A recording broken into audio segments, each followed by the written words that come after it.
Bienvenidos al capítulo 2 de esta importantísima serie bíblica llamada Pueblos que huyen.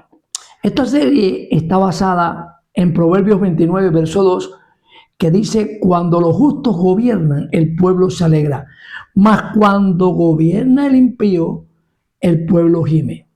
En el capítulo anterior vimos que los pueblos a nivel mundial huyen de los estados fallidos y de los opresores. ¿Por qué? Porque los opresores y los estados fallidos destruyen la empatía y el amor al prójimo. Al enfrentar al pueblo contra su propio pueblo, dividiéndolos, quitándole derechos, obligándolos a vigilarse unos a otros y a desconfiar entre sí para poder sobrevivir. Esto me recuerda al reino de Judá, bajo el mandato del rey Saúl. Impulsado por su obsesión Saúl y por su paranoia contra el rey David, el gobierno de Saúl implantó un clima de terror donde los ciudadanos comunes se vieron obligados a vigilarse unos a otros para sobrevivir.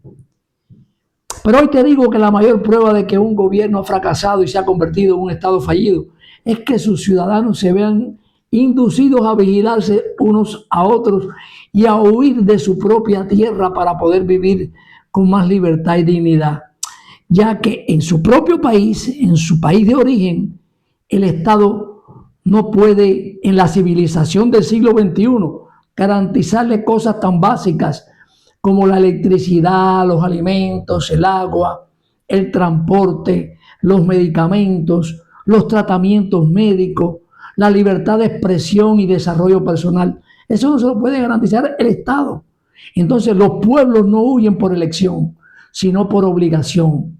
Hoy veremos lo que la Biblia en su versión latinoamericana enseña en Proverbios 29, verso 4, donde dice: porque la justicia de un rey hace prosperar al país.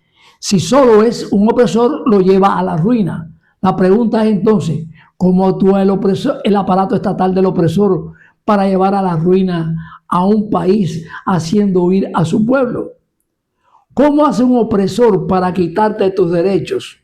Hacer ver que la culpa es de otro y tú te veas obligado a ser sumiso, esclavo o a huir en busca de otro futuro. Existe un manual universal que ellos usan para victimizarse mientras aplastan a su propio pueblo y lo hacen huir. Una de las primeras cosas que hacen es aplicar el mecanismo de la víctima perpetua, la paradoja del opresor victimizado. Para eso el opresor culpa de todas sus crisis, de todos sus problemas internos, de escasez, pobreza, miseria. ¿Y a quién culpa? A un enemigo exterior que lo asedia, que lo amenaza y que no lo deja desarrollar. Esto me recuerda al rey Ben Hadad II en Siria y su campaña propagandística y militar, que usted lo puede ver contra el reino de Israel en Segunda de Reyes, capítulo 6 y 7, donde el rey asirio utilizaba la existencia de Israel como la excusa perfecta para culparla de todos sus fracasos y la crisis de su imperio. Léalo y usted lo podrá ver. Y bajo esa narrativa, Israel era el enemigo que no los dejaba prosperar y que les saboteaba todos sus planes de desarrollo.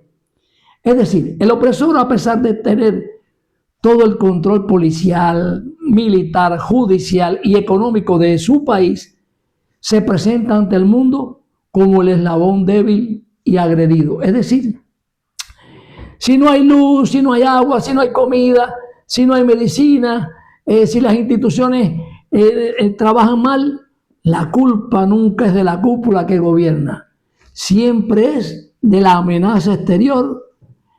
Esto es una distorsión psicológica brutal. El que tiene las armas, las cárceles y las leyes se disfraza de víctima desvalida. Pero el verdadero peligro de esta narrativa no es la mentira en sí misma. El verdadero peligro es que está diseñada para inocularte dos virus invisibles, que ya lo hemos visto otras veces: la desesperanza inducida y la indefensión aprendida para que tú no hagas nada. Te hace creer que el enemigo es tan grande y que el gobierno en el que tú estás es tan resistente y que tu voz no importa. Con eso pretenden enseñarte a aceptar las cadenas de sumisión, impuesta por ese mismo opresor, como si fuera el paisaje que te tocó vivir.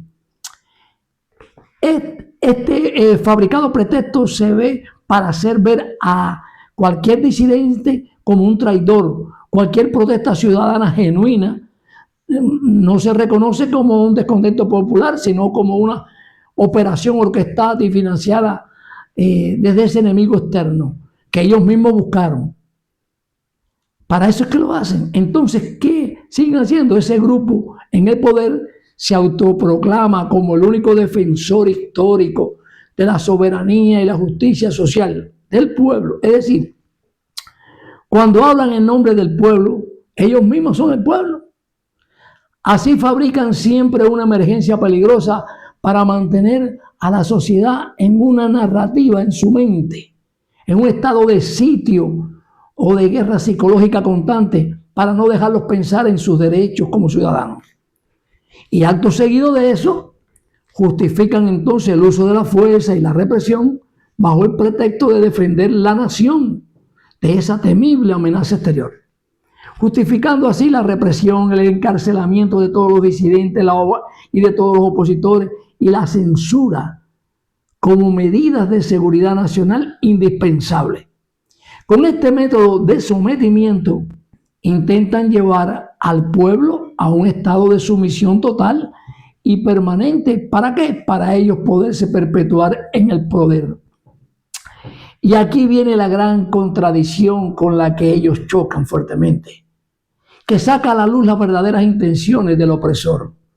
Cuando salta la pregunta de cómo es posible que un gobierno que dice proteger a su pueblo termina utilizando todo su poder y toda su fuerza militar y represiva contra sus ciudadanos desarmados, indefensos, que solo piden y reclaman tener los derechos básicos de dignidad y libertad para poder sobrevivir. Te invito a buscar a Dios.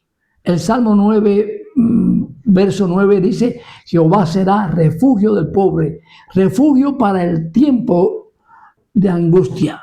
Tu victoria está en Dios. Nos vemos en el próximo capítulo.